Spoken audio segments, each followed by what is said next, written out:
Colfax. I'm the Director of Health for the City and County of San Francisco. Today we're sharing the news that 45 people died of an accidental overdose last month in San Francisco, according to preliminary findings released today by the Office of the Chief Medical Examiner. That is about 50% lower than what the city saw in August of last year, when 88 lives were lost. The preliminary count of overdose deaths in the first 8 months of 2024 is 462, which is about 20% lower than what we saw in the same period last year. Simply put, compared to last year, there are 110 more lives saved. These numbers are encouraging, but we still have so much work to do. We are certainly hopeful that this downward trend in overdose deaths continue, but death rates remain far too high. Therefore, here at the department, we will not slow our efforts. We will continue to work to expand treatment options and recovery services for people who use drugs to get more people into treatment and on the path to recovery. Like every major city in the country, fentanyl is driving overdose deaths. And indeed, somebody dies of an overdose death nationally every 3 minutes in the United States. However, there are highly effective treatments for fentanyl addiction, medications for opioid use disorder. Methadone and buprenorphine help people recover by addressing the cravings and painful withdrawal symptoms people with opioid use disorder experience. And these medications reduce the risk of death by as much as 50%. We are working aggressively to make it easier for people to access these life-saving medications and to get into treatment, including residential treatment. This includes providing medication treatment in multiple sites, including the clinic, street-based care, in shelter, and in-home settings. As a result of these efforts, we are seeing meaningful increases in the number of people starting medication for addiction treatment and entering into residential treatment. You'll hear more about this from Dr. Kunins in a moment, but I just want to give a specific example. This year, we've seen a 35% increase in people entering residential treatment compared to last year, so strong increases. So Dr. Kunins, our Director of Behavioral Health, will now provide more detail on how we're seeing increases in people accessing our behavioral health system, accessing life-saving medications, and continuing their journey on recovery. Thank you. Thank you, Dr. Colfax. I'm pleased to share with you today some of our key strategies in which we are prioritizing treatment access and focus on getting more people into treatment using a variety of different strategies. Overall, we have added more than 70 hours weekly at treatment centers and treatment access points. We've made it easier to access substance use treatment so that people who are ready for treatment are served in the moment. Since 2020, we have opened approximately 400 residential treatment and care beds. These beds are added at all levels of residential care, including recovery housing for people who need additional support after exiting a residential treatment program. Let me also share, as you heard from Dr. Colfax, about the impact of our work to strengthen methadone programs citywide.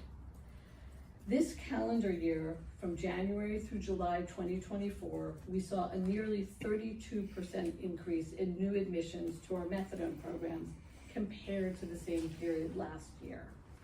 We hope to see methadone treatment access increase even further when Assemblymember Haney's legislation, AB 2115, is signed into law.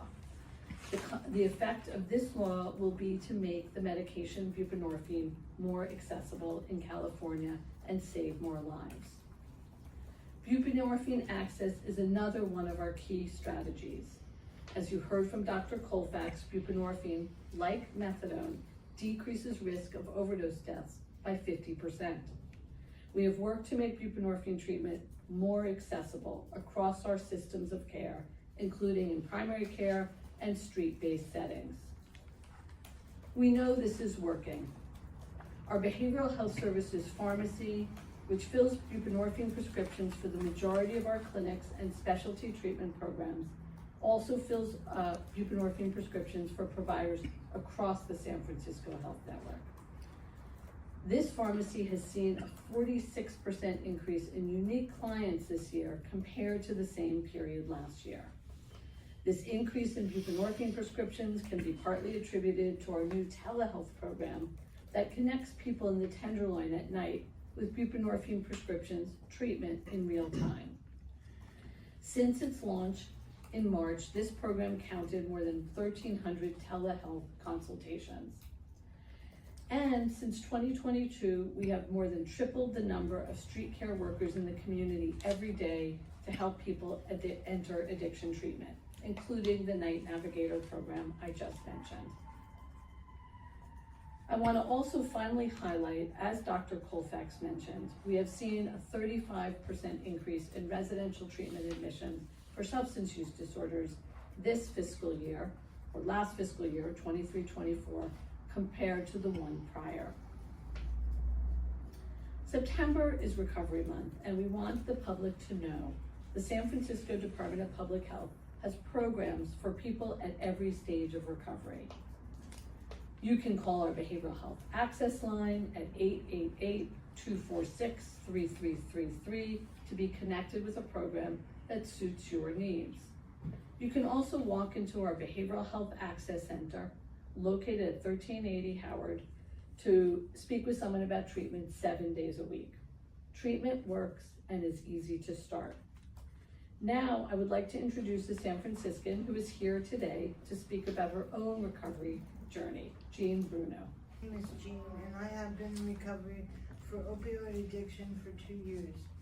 I am a patient at opiate treatment outpatient program at Zuckerberg San Francisco General Hospital.